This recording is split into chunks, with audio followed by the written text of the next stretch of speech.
Good morning, everyone. Welcome to the Civic Forum on Whispers 87.7 FM, your platform for conversations that connect politics, governance, and the everyday realities of Nigerians as political activities continue to build up ahead of the future election. Attention is once again turned to party primaries, the process through which political parties select candidates for elective positions. For many Nigerians, the real election may not even be the general election itself, but the primaries where candidates emerge. Questions continue to arise about internal democracy, delegate influence, money politics, godfatherism, imposition of candidates, and whether ordinary party members truly have a voice in the process. Critics argue that when party primaries are manipulated, governance itself suffer because leadership becomes accountable to political interest. Leaders become accountable to political interest rather than the people. Others say reforms in the primary process could strengthen democracy, improve representation, and restore confidence in elections. Today on the Civic Forum, we examine the question: primaries where Nigeria's democracy is won or lost. Primaries where Nigeria's democracy is won or lost. To help us with the conversation today is right here in the studio, Mr. Jide Òjó, a respected political analyst, democracy advocate, public affairs commentator known for his deep insight into elections, governance, democratic processes in Nigeria. You're very welcome. My pleasure, Richard. Good morning. Good morning. Good morning, Abuja. Good morning, Nigerians. Good morning. So, when Nigerians complain about poor leadership and bad governance, should more attention be placed on party primaries rather than just the general election? Of course. As I said in my column in the Punch newspaper, just yesterday, actually, I made this advocacy. I made a comparison between what's happening now as leadership recruitment process. And I did compare it to a corporate world where there are job vacancies, people apply for the job, assuming it's the political party that made the announcement that they want to recruit some people to fill certain positions. So, take it like that. So people apply, and those are the aspirants. There is a long list of candidates selected, and then there's a short list. So the long list are those aspirants who bought nomination form. Then the short list are those who succeeded at the primaries, because those are the ones that will now contest in the general elections. And then after that has been done, the selection long list and short list, then INEC is like the one that is organizing the interview. But the interview panels are actually the electorate, the voters, who will now make the final selection. And when the tally is made, whoever has the higher number of tally becomes either your next president, your next governor, your next senator, your next House of Reps member, or your next honorable member of the State House of Assembly. So why is it important? Party primary is because it's the leadership recruitment that we are undergoing now. Unconsciously, to many people, they don't connect the nexus between what is going on and what eventually emerge. And the context in which I argued yesterday in my column is that we need improved security and governance. So who will give us improved security and governance? We have had 16 presidents. The current one is the 16th. Yeah. At every turn, we have been complaining and complaining and complaining. We complained under the parliamentary system of the First Republic. We threw that away. The military came in as a messiah. They had an unfettered 13 years. They returned power to civilian. We discarded the parliamentary system, that it wasn't good enough for us. We went the presidential since 1979. Then back and forth, cumulatively, military did 29 years. And now we have had the civilian, the political class, at the helm of affairs for the remainder of that 66 years. So what has changed? Why is it that the more things change, the more they remain same in the context of governance? Yeah. Because I'm not sure you and I are satisfied with the governance system in Nigeria, whether at the national or subnational level. So it's this all party primaries that lay the foundation of who ultimately will be our next set of leaders. And so when you see all the shenanigans that is happening, the coercion, the imposition, the underhand dealings, it shows that we are actually erecting a very weak foundation. So from your perspective, what is the biggest problem with how political parties conduct primaries in Nigeria? Money politics? What's the biggest problem? Lack of due process. Okay. Yeah, for me is, see, when you say money politics, there's no way you do politics without spending. People have argued, the nomination fee is too high, and I said, look, there are 22 registered parties.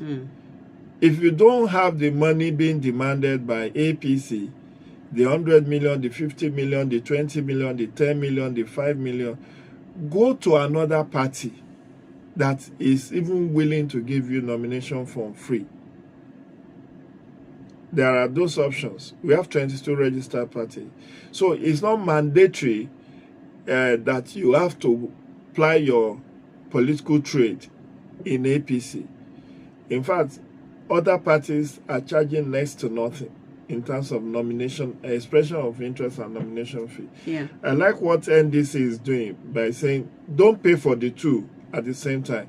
Pay for expression of interest, and after you have undergone screening, you have succeeded, you now pay for nomination. But I think that is still not good enough. What I've advocated is that political parties should separate expression of interest from nomination form.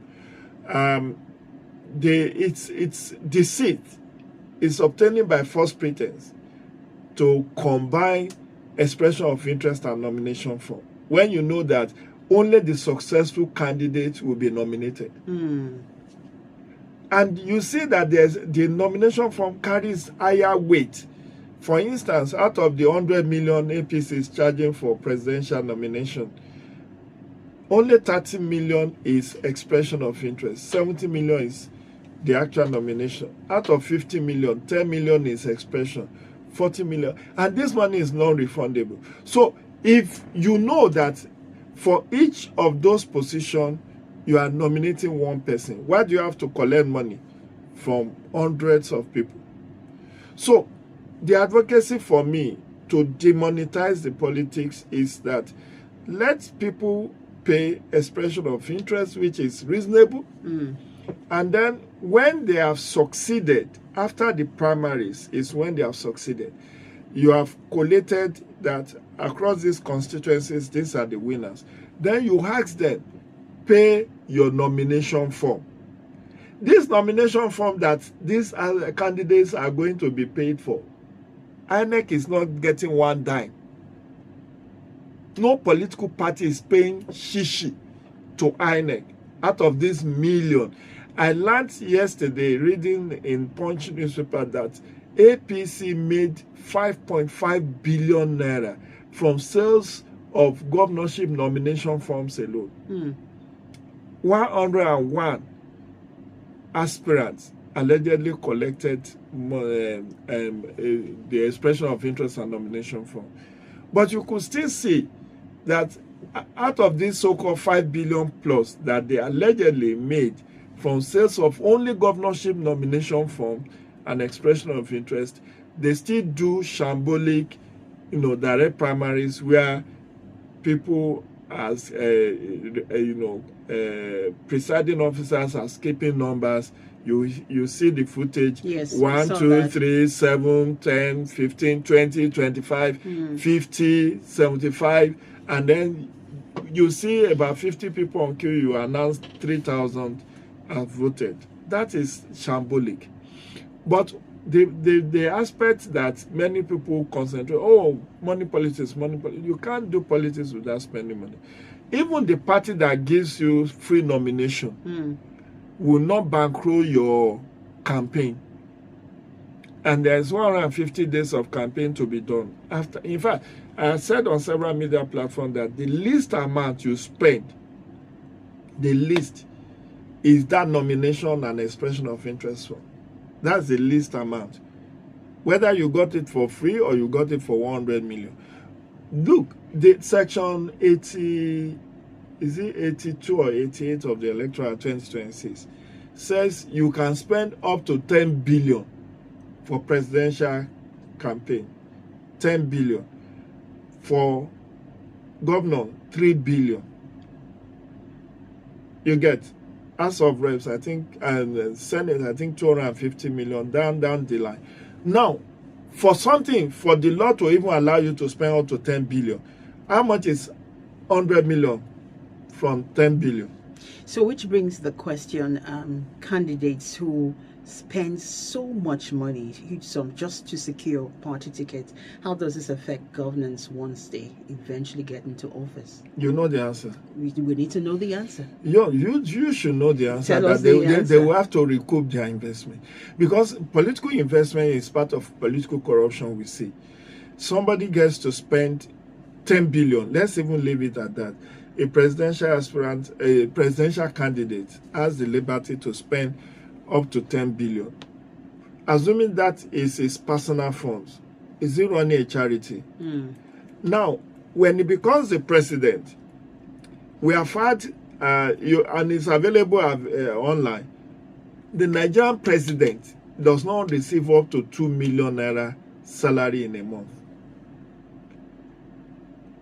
Does not receive salary up to 2 million in a month. So do the math. Assuming without considering, let's even say he's receiving 5 million every month as salary. Multiply that by 48 months, which is the 4 years. 12 months, 12 times 4 is 48. Multiply that and see whether you will get up to 10 billion. So where does he make the shortfall? Because it's an investment. Politics is an investment. It's an entry. It's an enterprise. And that's why you see all manner of shenanigans. Even some aspirants, they know they cannot win councillorship election, but they will throw their ass into the ring and say that they are contesting for the presidency.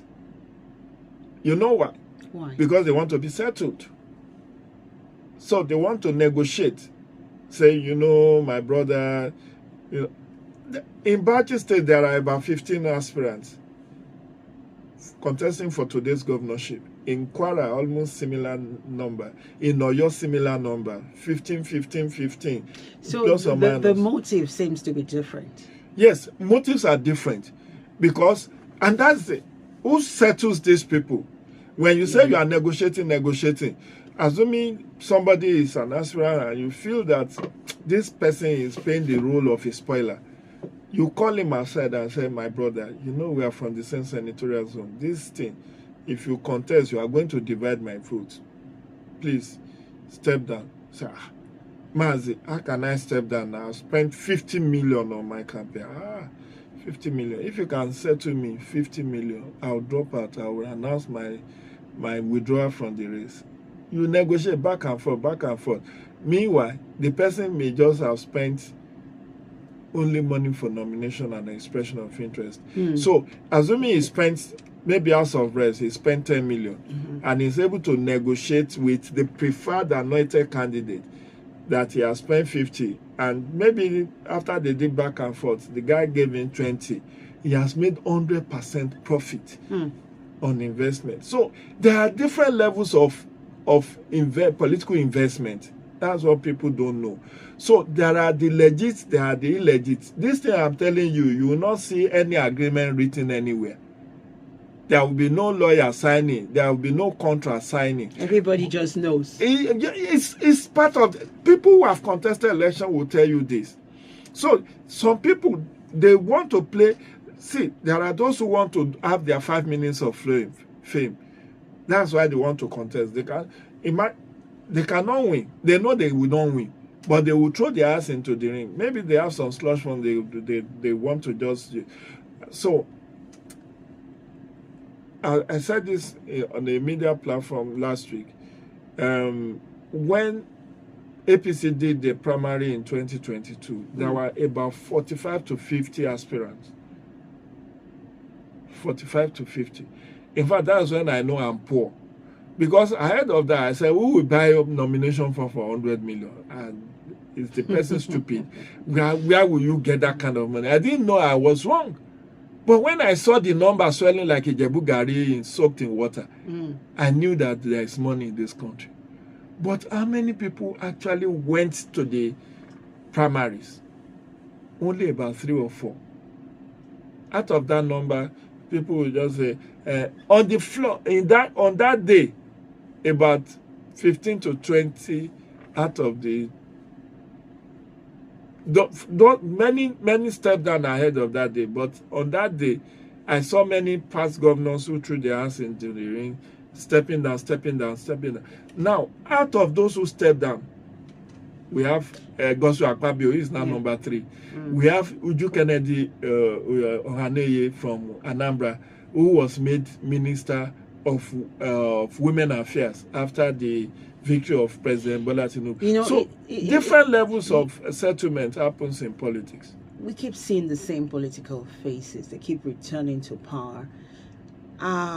Flawed party primaries, they are obviously responsible for this. And how can we begin to see fresh faces, in all honesty? Do you think that is possible? It's possible, and we are actually seeing fresh faces, but do they bring fresh ideas? Is it not the same of same? Like I said in my column in the Punch yesterday, I said, look, I do not believe the problem of Nigeria is leadership alone. It's leadership and followership.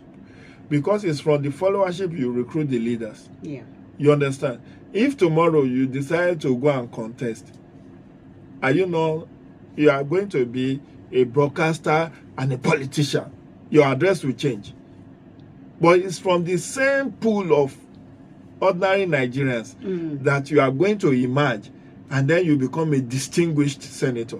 You become a honorable member. You become Your Excellency the Governor. It's from the pool. You are not going to bring people from the Mars or from Jupiter. So the point is, there are fresh faces, but the name of the game is deep pocket. If you cannot stand it, don't go near the kitchen.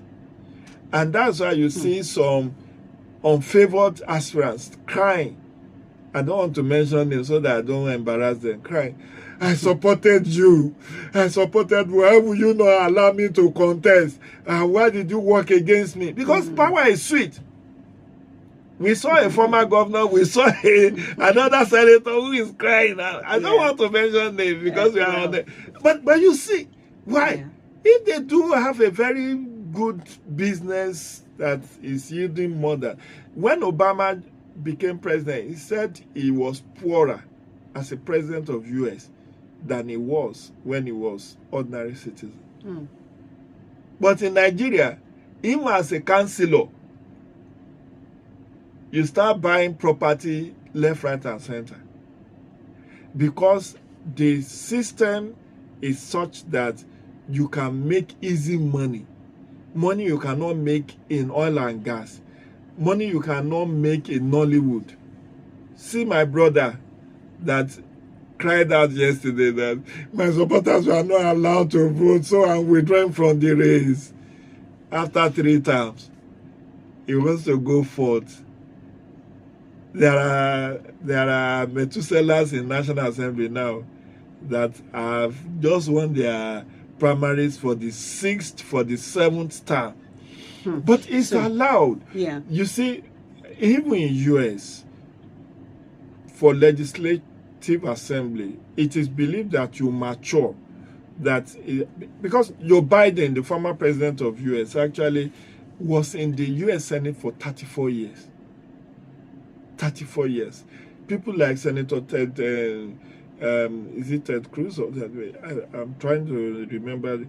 Some have been there for 42 years. and still counting. Do you think they should remain if they're doing well? Exactly my point. But what fresh ideas would they have? Of course, there will At that always be point. fresh ideas. What do you mean by what fresh ideas? If you've been there for 42 years, that's a long time. Mm-hmm. For example, You become the institutional memory now. Yeah, because I just gave you. You can fact check me if you have internet on your system. See how many years Joe Biden spent in Senate before he became. He was there from 1972 or 77. yes, I'm aware. So he was there for like 34 years, then became vice president for 8 years, then became president for 4 years. So it is believed that experience is not bought in the market. And you garner experience, and experience guides you, stabilizes the institution. You know, so it has its own good and bad sides to have old faces in the political process. But I support that if they are bringing value to the system, not when they are there for personal aggrandizement, for self-interest, for self-survival. Because some politicians don't have second address. In fact, some, and I won't mention it, from graduating from the university, they became a member of the Legislative Assembly. They did their term, became governor, they did their term, became minister, now they want to be president. What is the second address for that person? What else?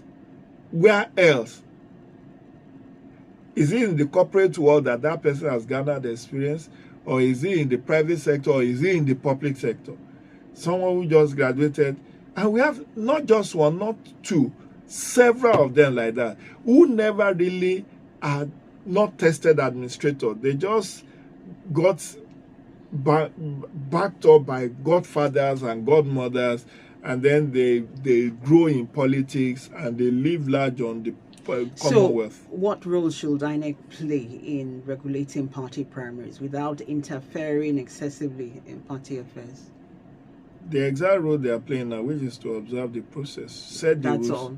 Yeah, set the rules, observe the process. See, I said yesterday, I said on a media platform, I said there was a time INEC had the role to screen candidates, to screen aspirants, but the commission was accused at that time of partisanship, that they were indiscriminate in their disqualification of aspirants. I think that was that power was stripped of INEC in the either 2006 Electoral Act or 2010. But there was a time from at least from 1999, 2003, perhaps 2000. At least for the first two elections, INEC was involved in screening of aspirants. So you go with your credentials. INEC has several committees. They will look at your credentials. They will see whether you qualified or. But when the commission started disqualifying aspirants, there was this hue and cry, and National Assembly now stripped them of that power and said they can only play role of observer. And I think it's better because the commission has its plate full with preparing for, the election itself rather than getting embroiled. Even as it is not involved, every matter that is charged to court, that is taken to court, the commission has to send a lawyer because it's a respondent. For election that they didn't conduct, they didn't know anything else, beyond just going there, observe and fill his checklist, they still get dragged in. And that's why you see the amount for litigation that INEC needs is huge, is gargantuan, it's in billions. Because every matter that is before court, that is a political matter, INEC is served as a respondent. Even issues around congresses and convention, the commission is brought in. So it's better to do away with the commission playing that. But what is happening now, which judiciary is also trying to run away from, is also to be determining who becomes the candidate of a party, which is why they are now upholding Supreme Court decision on internal party affairs, that that also speaks to the Section 83, subsection 5 of the Electoral Act, which has now said that the matters relating to internal affairs of political parties cannot be brought before court. They are not justiciable. So, unfortunately, that has now brought about the oligarchy of political parties, because they now determines who is their candidate, whether the person even perform very well during. In fact, you may win the primaries and not be nominated. The party can tell you, oh, you are not electable. Just like somebody said, one of the aspirants said, his co-contestant is not electable. You had all of these things. So the party can say, and we've seen that happen in the past. There was a time, a woman, what's her name now, Mobalaji Oshomon in Ondo State, I think it's 2003 election, the woman won the primaries. Yeah. But the party elders said, our people in Ondo will not vote a woman as a governor. So they had to pressure her to step down for a male candidate. It happened. It's documented. And the only compensation they gave her was to make her minister. I think she was made Minister of Housing and Urban Planning, something. Why does it look as if women can't go beyond a certain level when it comes to politics in Nigeria? If you ask me now, who I go ask now? I'm not a politician, but it's so sad. It's very, very sad that as much as we have been advocating for affirmative action, the male folks has been pushed back. I was very optimistic, and I was part of the advocacy for the reserve seat bill, which we thought highly of, that would sail through, and that in 2027 we are going to have additional 47 seats reserved for women. I've observed the elections across several continents and countries, and for instance, when I was in Uganda, I saw that in their constitution they actually reserve seats for women. Out of the seats in parliament, there are certain reserved seats for women. Not that it will not be contested, but it will only be women that will contest those seats. Then they also reserve 5 seats for persons with disability, out of which one must be a woman. They have 10 seats reserved for the military and security and defense. They have 10 seats. Out of those 10 seats, 2 must be women. Labor unions, they reserve 5 seats for them. 1 must be a woman. Which other sector? I think youth, 5 seats. 1 must be a woman. That's how Uganda has integrated, gender, mainstream gender into their politics. When people talk about Yoweri Museveni being their 7th term, 45 years, they don't look beyond the presidency, that in the parliament there's a lot of plurality and a lot of encouragement are given to women because of that affirmative action. So it has been another missed opportunity because of the filibustering of the National Assembly to even vote on the gender reserve seat, ahead of 2027. Now is now like killed in view, because the whole advocacy now was engendered towards 2027, that if we have those seats, 47 seats reserved, and it scales the constitutional alteration threshold and the president signs it, then there will be additional 47 seats that women will be able to contest. That will still not move the hands of the needle, because you are still going to have 3 additional, those 360 House of Reps districts will still be, the constituency will still be there. The 109 the senatorial districts will still be there, which will be male dominated. But it will have having those seats, and it was just an affirmative action for 4 electoral cycles, which will have at least encourage more women participation, because even outside of those reserve seats, women can still contest for the current number of seats. You could still, and that could have just, maybe even if it's to have like 15%, not or 20%, it will still have helped. But unfortunately, it is what it is. Women are still receiving the short end of the stick when it comes to politics.